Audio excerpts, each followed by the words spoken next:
नमस्कार, देश की बात में आपका स्वागत है। मैं हूं ताबिश हुसैन। दिल्ली सरकार की आबकारी पॉलिसी मामले में ईडी ने तेलंगाना के सीएम की बेटी के कविता को समन भेजा है। 9 मार्च को पेश होने के लिए उनसे कहा गया है और ईडी ने के कविता के करीबी अरुण आर पिल्लई और सीए बुची बाबू को गिरफ्तार किया था। के कविता ने ईडी से गुरुवार को ना पेश होने के लिए अब समय मांगा है। ईडी की तरफ से उन्हें कोई जवाब फिलहाल नहीं दिया गया है। हालांकि कविता दिल्ली के लिए रवाना हो गई हैं, लेकिन दिल्ली वो शुक्रवार को जंतर मंतर पर एक प्रोटेस्ट के लिए आ रही हैं।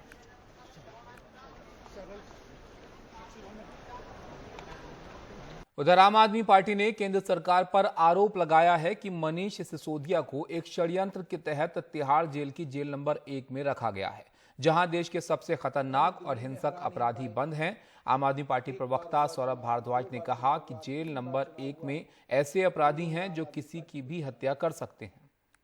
आप लोग हमें एमसीडी में नहीं हरा पाए। मनीष जी को विपासना वाले सेल में रखा जाए, जहां पे वो विपासना कर सकें, यानी कि मेडिटेशन कर सकें, ध्यान लगा सकें। कोर्ट की इन डायरेक्शंस के बाद भी उनको इस तरीके के हार्डन क्रिमिनल्स के साथ क्यों रखा जा रहा है, हमें जानना चाहेंगे। और आज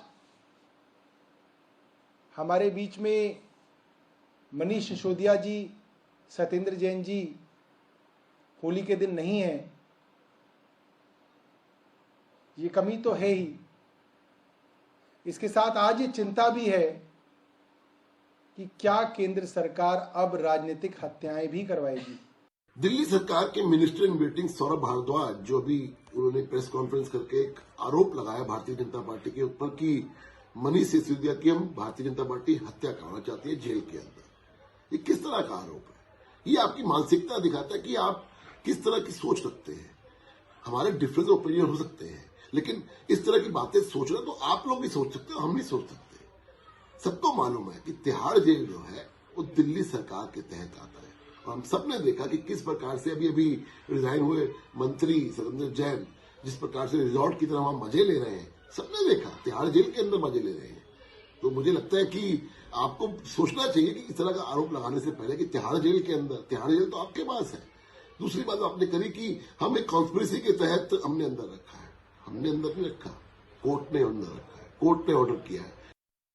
प्रधानमंत्री मोदी और गृह मंत्री अमित शाह की मौजूदगी में डॉक्टर माणिक साह ने आज अगरतला में त्रिपुरा के मुख्यमंत्री पद की शपथ ली और शानदार शपथ समारोह के जरिए बीजेपी ने त्रिपुरा में अपनी ताकत दिखाने की भी कोशिश की।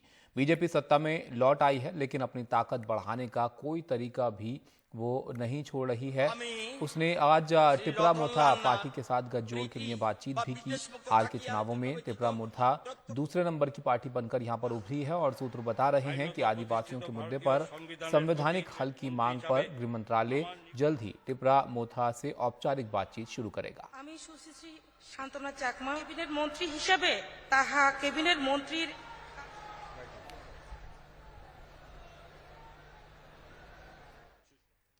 उधर पुलवामा के शहीदों के परिवार वालों के साथ बदसलूकी के मामले पर सियासत जो है वो शुरू हो गई है। यहां पर रक्षा मंत्री राजनाथ सिंह ने राजस्थान के मुख्यमंत्री अशोक गहलोत से फोन पर जो है इस मुद्दे को उठाया। वहीं राजनाथ सिंह ने गहलोत से इस मामले में सख्त कार्रवाई करने के लिए कहा है। जयपुर में 9 दिन से धरने पे बैठे भाजपा सांसद किरोड़ी लाल मीणा, उनके साथ है पुलवामा में शहीद हुई 3 जवानों की वीरांगनाएं। इनकी मुख्य मांग है एक परिवार जहां कोई बालिग नहीं है वहां उनके देवर को नौकरी दी जाए। एक और मांग है सड़क के निर्माण को लेकर और वो चाहती है कि स्कूल शहीद के नाम हो। तीसरी मांग शहीद की मूर्ति को लगाने की है।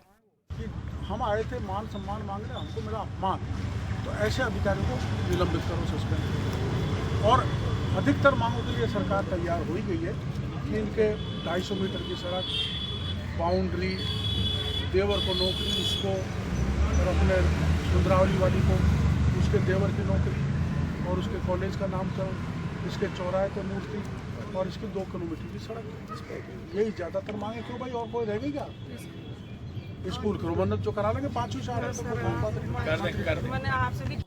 इन मांगों को लेकर सचिन पायलट ने मुख्यमंत्री को चिट्ठी भी लिखी है। धरने पे बैठी महिलाओं ने राज्यपाल से मिलने की भी कोशिश की, लेकिन जब महिलाएं गवर्नर हाउस जा रही थी तो उनके साथ पुलिस ने दुर्व्यवहार किया, ऐसा आरोप है। इसके चलते रक्षा मंत्री राजनाथ सिंह ने मुख्यमंत्री अशोक गहलोत से बात भी की। मंगलवार शाम को सैनिक कल्याण मंत्री प्रताप सिंह खाचरियावास धरना स्थल पे पहुंचे। अभी हम तो ये चाहते हैं कि लगभग मांगों पर तो सहमति है, देवर को नौकरी देने में हमें कोई आपत्ति नहीं है, क्यों अपनी बात होगी, उसका रास्ता निकल जाएगा। एक बड़ा इशू, इसमें इतना बड़ा ज्यादा टकराव वाली स्थिति नहीं है। अब कोई छोटी डिमांड है, 250 मीटर की रोड बनानी है, करनी है। पैकेज हमारा सबसे अच्छा रास्ता का हम दे चुके हैं। 2 किलोमीटर मैं तो हजारों किलोमीटर की बना रही हूँ, 2 किलोमीटर और बना देंगे।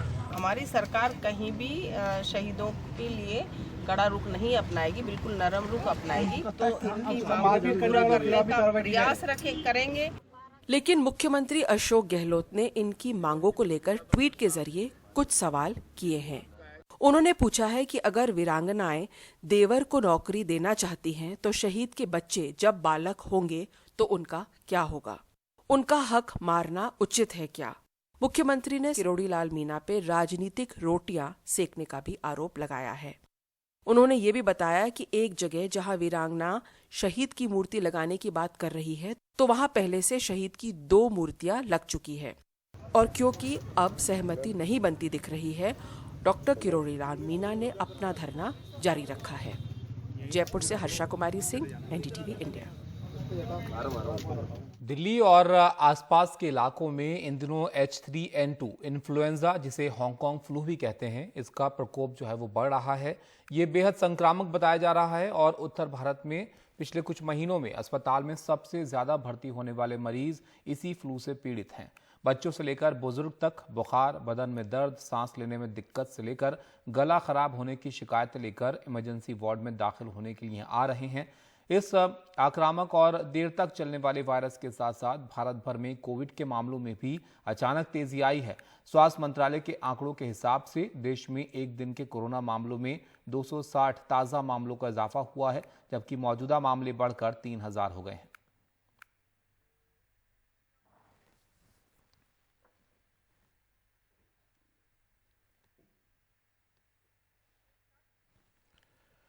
कोची शहर पिछले कई दिनों से जहरीले धुएं से जूझ रहा है। यहां पर ब्रह्मपुर में कचरे के पहाड़ों में आग लगने से 7 दिन बाद भी जहरीले धुएं से कोची का दम घुट रहा है। 110 एकड़ में फैले कचरे में लगी आग पर काबू के लिए पिछले हफ्ते 30 फायर ब्रिगेड गाड़ियों के साथ साथ नेवी के चॉपर भी लगाए गए। आग लगने के बाद से कोची की AQI गिरकर पुअर श्रेणी में आ गई है। हाईकोर्ट ने कहा है कि आग की वजह से कोची गैस चैम्बर में बदल गया है। अदालत ने आग की वजहों और कचरा प्रबंधन योजना पर विस्तृत रिपोर्ट मांगी है। नगर निगम ने अदालत से कहा कि कचरा प्लांट में लगी आग के कारण जो है वो पता नहीं है।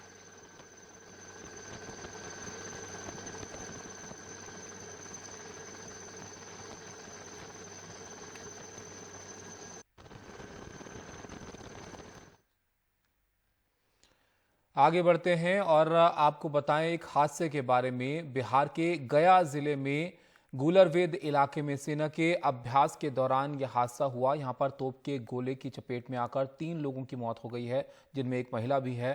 3 लोग जख्मी भी हुए हैं, जिनको इलाज के लिए अस्पताल में दाखिल करवाया गया है। मौके पर पुलिस की टीम पहुंची है। जो लोग मारे गए हैं उनके परिजनों का रो रो कर यहाँ पर बुरा हाल है।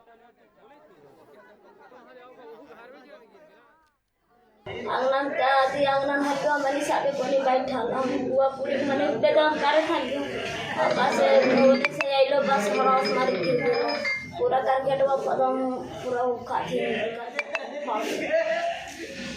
पूरा हमारी हाथे से बॉय में भी आज हो गया एकदम पूरा जबरदस्त चलना हम पूरा चिल्ला के बाहर निकला लियो सब चेक बनाते और वो भी खाने हाथ में बाहर के हमारे नहीं बाबा गिरती आंगन में। हमारे सहयोगी मनीष कुमार हमारे साथ जुड़ गए हैं। मनीष जी, बताइए इस हादसे के बारे में और क्या जानकारी मिल रही है? साबित से जो जानकारी है उसके अनुसार ये गया जिले का बाराचट्टी थाना का बुमेर पंचायत का यहाँ पर गुलरवेद गांव है। गुलरवेद गांव से 1 किलोमीटर की दूर पर मिलिट्री की फायरिंग रेंज है, जहाँ पर CRPF हो या वहाँ पर मिलिट्री के लोग भी फायरिंग के लिए आते हैं। और आज भी सुबह 8 बजे मिलिट्री के जवान अभ्यास कर रहे थे। हालांकि कहा यह जाता है कि रविवार को या छुट्टी के दिन यहाँ पर अभ्यास नहीं होता है और गांव वालों को पहले से बता दिया जाता है। और आज उसी गुलरबेद गांव में एक तोप का गोला गिरा और एक ही परिवार के 6 लोग इसकी चपेट में आए, जिसमें 3 की घटनास्थल पर मौत हो गई और 3 लोगों की का इलाज जो है, जिसमें 2 महिला हैं और एक पुरुष जो काफी गंभीर रूप से घायल हैं, उनका इलाज अभी फिलहाल जो जिला मुख्यालय है गया वहां पर अनुग्रह नारायण मगध मेडिकल कॉलेज में चल रहा है। घटना के बारे में बताया जा रहा है कि जो मृतक हैं उनमें एक गोविंद माझी हैं और डोभी हैं और सूरज कुमार हैं। इन लोगों की मौत जो है घटना स्थल पर ही हो गई और वहां के जो थाना इंचार्ज हैं उनका कहना है कि ये जो गोलाबारी हुआ, जो भी एक तोप का गोला आया है, इसके बारे में मालूम कर रहे हैं कि प्रशासन से एनओसी लिया गया या नहीं लिया गया है, क्योंकि जो फायरिंग रेंज है वो गांव से 400 मीटर की दूरी पर है। जब भी कोई टीम फायरिंग के लिए आती है तो उसे फायरिंग प्रैक्टिस के लिए पहले और बाद में स्थानीय प्रशासन से एनओसी लेना होता है, लेकिन इस बार एनओसी नहीं ली गई थी। उनके गाइडलाइन में भी है कि रविवार और छुट्टी के दिन फायरिंग नहीं होती है। तो ये लग रहा है कि शायद स्थानीय प्रशासन और गांव वालों को इसका आभास नहीं था कि आज वहां पर फायरिंग की प्रैक्टिस होगी। हालांकि 15 दिन पहले भी ऐसी घटना हो चुकी है, लेकिन उस समय कोई जो है उस दिन जब तोप का गोला गिरा था तो उस समय किसी को चोट नहीं आई थी, केवल कुछ घर क्षतिग्रस्त हुए थे। साबित। शुक्रिया मनीष जी आपका सब जानकारी के लिए। तो मनीष जी बता रहे थे इस घटना के बारे में, तस्वीरें भी आप वहां की देख रहे हैं। बिहार के गया जिले में गुलरबेद इलाका है जहां पर सेना के अभ्यास के दौरान ये हादसा हुआ है। यहां पर तोप के गोले की चपेट में आकर 3 लोगों की मौत हुई है और 3 लोग इसमें जख्मी हो गए।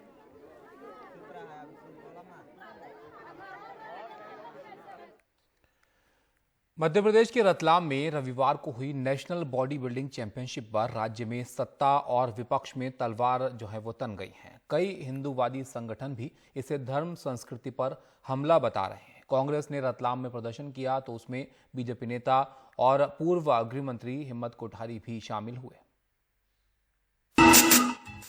रतलाम में विधायक सभागृह में रविवार को 13वीं जूनियर मिस्टर इंडिया 2023 प्रतियोगिता आयोजित हुई, जिसमें कई राज्यों के 350 प्रतिभागी शामिल हुए। कार्यक्रम की शुरुआत बीजेपी महापौर प्रहलाद पटेल ने कन्या और हनुमान जी की पूजा से की। चैंपियनशिप के मंच पर हनुमान जी की मूर्ति रखी हुई थी, जिसके सामने महिला बॉडी बिल्डरों ने प्रतियोगिता में शिरकत की। कांग्रेस को यह हनुमान जी का अपमान लग रहा है। कार्यक्रम के बाद परिसर में गंगाजल छिड़का गया। अगले दिन कांग्रेस ने कई जिलों में हनुमान चालीसा का पाठ किया, भोपाल के पीसीसी दफ्तर में भी।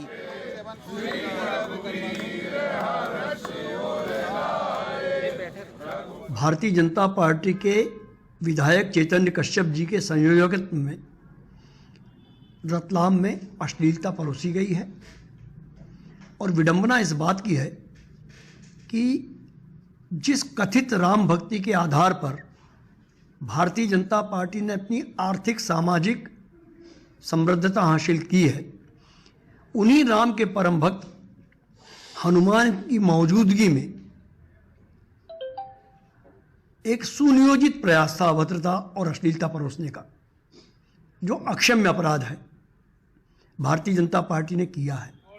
बॉडी बिल्डरों के साथ हनुमान जी की मूर्ति पर विश्व हिंदू परिषद भी नाराज दिखा।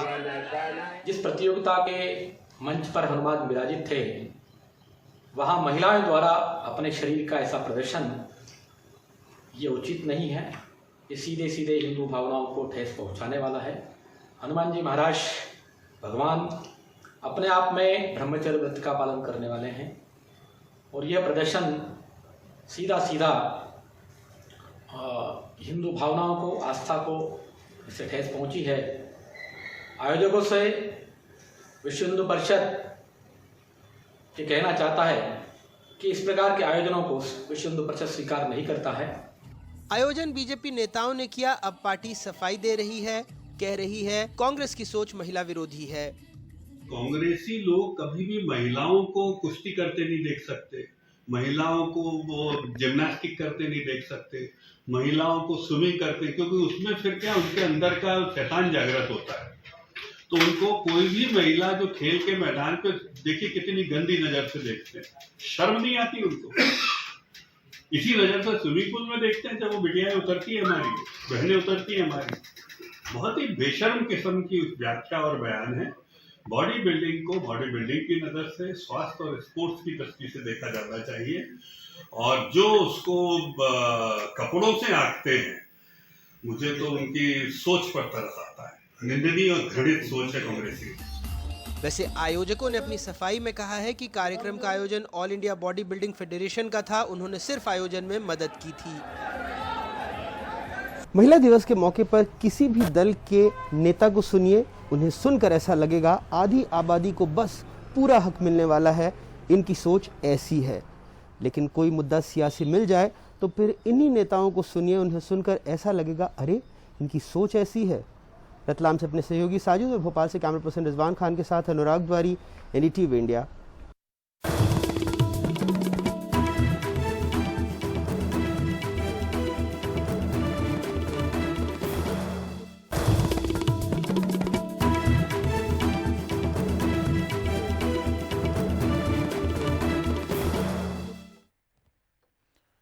और अब खबर पाकिस्तान से आपको दिखाते हैं। पाकिस्तान के लाहौर में इमरान खान की रैली में शामिल होने के लिए काफ़ी तादाद में उनके समर्थक जमा हो गए और भीड़ पर काबू पाने के लिए पुलिस ने यहां पर लाठीचार्ज किया है। इस रैली से पहले पुलिस ने यहां पर धारा 144 जो है वो लगा दी थी। ये तस्वीरें भी आप वहां की देखिए लाहौर की। उमा शंकर सिंह हमारे साथ जुड़ गए हैं और ज़्यादा जानकारी के लिए। उमा, बताइए क्यों ऐसे हालात पैदा हुए और अभी की क्या स्थिति है? जी देखिए, आज तहरीक जो पाकिस्तान तहरीक इंसाफ पार्टी के जो मुखिया हैं इमरान खान, उन्होंने एक रैली का आयोजन किया था जो उनके घर जमान पार्क से दादा दरबार तक जाना था। उसके लिए बड़ी तादाद में उनके समर्थक जो हैं इकट्ठा हुए, लेकिन एडमिनिस्ट्रेशन ने पहले ही धारा 144 लगा दी थी और प्रदर्शनकारियों को वहाँ इकट्ठा नहीं होने दिया। जो वहाँ पर पहुँचे भी उनकी गाड़ियों को तोड़ा गया, ऐसा आरोप है इमरान खान के दल के नेताओं का, और उनके लाठीचार्ज की गई।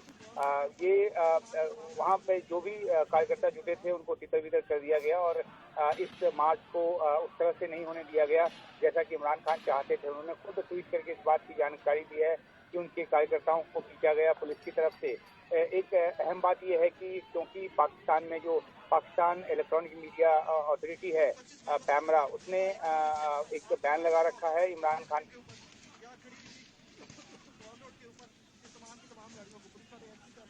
जाहिर सी बात है कि पाकिस्तान तहरीक इंसाफ के जो समर्थक हैं उनका कहना है कि ये भीड़ बहुत ज़्यादा थी और लोग बहुत तादाद में जुटे, लेकिन क्योंकि दिखाने की पाबंदी है वहाँ पे इस प्रदर्शन को, इसलिए वो अपनी आवाज़ दबाने की बात कर रहे हैं। तो एक जो लंबा झगड़ा चल रहा है पाकिस्तान की सरकार और इमरान खान के बीच जब से उनको प्रधानमंत्री पद से हटाया गया और लगातार चुनाव अर्ली इलेक्शन की मांग कर रहे हैं। दो प्रांतों में चुनाव होने भी हैं 30 अप्रैल को, खैबर पख्तूनख्वा में और पंजाब में। तो इसी मुतल्लिक उन्होंने ये रैली निकाली थी, लेकिन उसको प्रशासन ने कामयाब नहीं होने दिया। ताबिश। शुक्रिया उमा आपका इस सब जानकारी के लिए। तो ये तस्वीरें आप देखिए पाकिस्तान के लाहौर की हैं, जहाँ पर इमरान खान की रैली में शामिल होने के लिए जो उनके समर्थक हैं वो जा रहे थे और यहाँ पर लाठीचार्ज भी पुलिस की तरफ से किया।